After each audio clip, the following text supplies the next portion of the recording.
Hello and welcome everyone to this character introduction of Moon Knight, the Fist of Khonshu.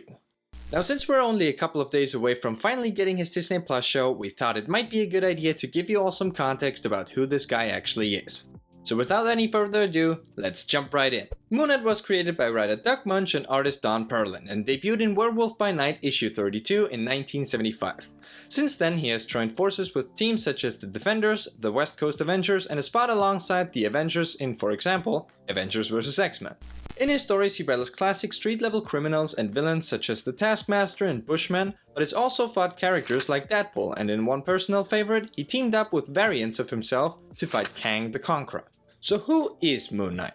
To give you a starting point for some context, Moon Knight is often seen as Marvel's version of Batman, and on a quick glance, you can easily see why. Both heroes are masked vigilantes to keep their respective territories safe by beating up baddies at night. Furthermore, both are billionaires who like to glide around using their capes while having many more gadgets to assist them in their mission. Where Batman has his Batplane, Batarangs and grappling hook, Moon Knight has his Mooncopter, Crescent Darts and of course, also a grappling hook. Oh yeah, and if you've been wondering, yes of course, he also has a motorcycle, and no, it has not been officially named the Lunar Cycle. But it has to be, right? I mean, come on, it's right there. Oh yeah, and they're both heavily traumatized. Duh. Which is actually exactly the point where the two of them diverge hard. See, while Batman's alter ego, Bruce Wayne, is, besides the beating up thieves at night part, mostly fine, Moon Knight's alter ego, Mark Spector on the other hand, really isn't. See, Mark Spector's arguably most prominent character trait is his DID, or Dissociative Identity Disorder, meaning that he shares his body with two or more alters, Stephen Grant and Jake Lockley. Mark himself is an ex-Marine who was born in Chicago, Illinois. He's Jewish, and despite his father's teachings as a rabbi, he used his Marine-gained weapons expertise to become a mercenary. He developed DID early on in his life due to a traumatic event in which a young Mark found out that a close family friend who inspired his father to become a rabbi in the first place and was seen by Mark as an uncle, Rabbi Yitz Perlman, was secretly a Nazi and a serial killer of Jewish people. Yikes.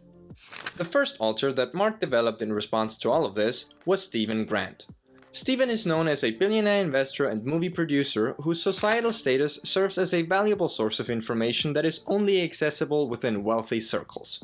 In comparison to Stephen, Jake Lockley is a rather rough taxicab driver who keeps his ear to the ground, thus enabling him to gather also valuable information, but from a rather different kind of crowd.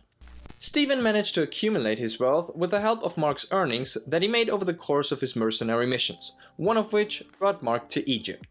There he was supposed to help raid an archaeological site.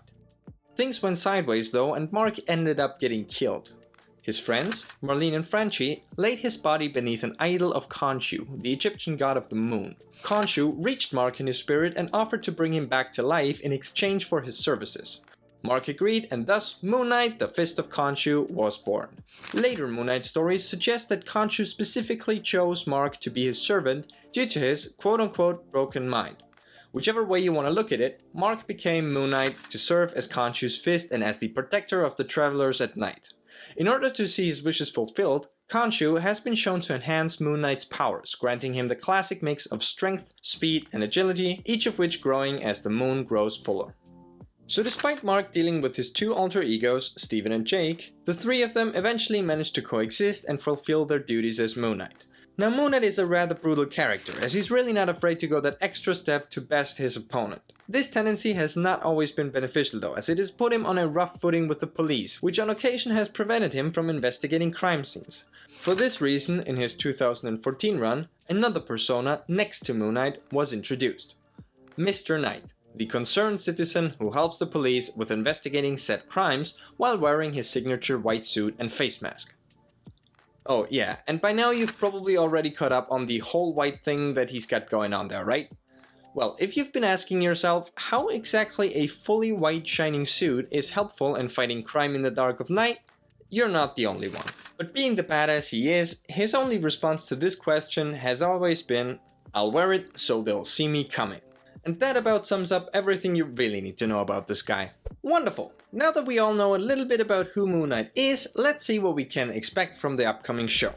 First off, no hero is any good without a proper villain, and by the looks of things on that front we're going to get Arthur Harrow, portrayed by Ethan Hawke. Now the fun thing is that we already know Arthur Harrow from the comics, where he of course is one of Moon Knight's most prominent villains, and yeah, I'm just kidding. He had an outstanding number of one single appearance in the comics. This is why fans speculate that this version will actually be an amalgamation of two characters, Arthur Harrow and the Sun King.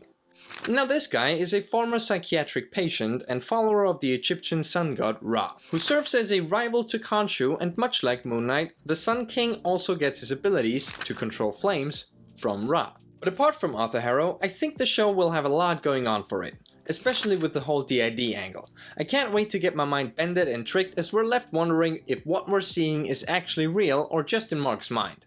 Speaking of which, the show seems to kick things off with Steven's point of view, who in this interpretation seems to work at a museum. This will likely be our jumping off point into all kinds of Egyptian mythology and maybe lead us, via the DID angle, to Mark and his mercenary days.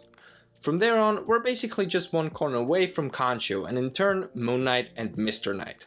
On a last note, Kevin Feige already confirmed that after his Disney Plus debut, Moon Knight will find his way onto the big screen. So what do you guys think? Are you as excited as we are to finally see Moon Knight in the MCU? Do you think that Jake will show up as well? What do you hope to see in the show? Leave us your thoughts in the comments down below and subscribe for more videos like this one. Alright, that's all we got for now. Thank you so much for watching, and we'll see you next time when we explore the cosmic of the canon of... God damn it. Goodbye!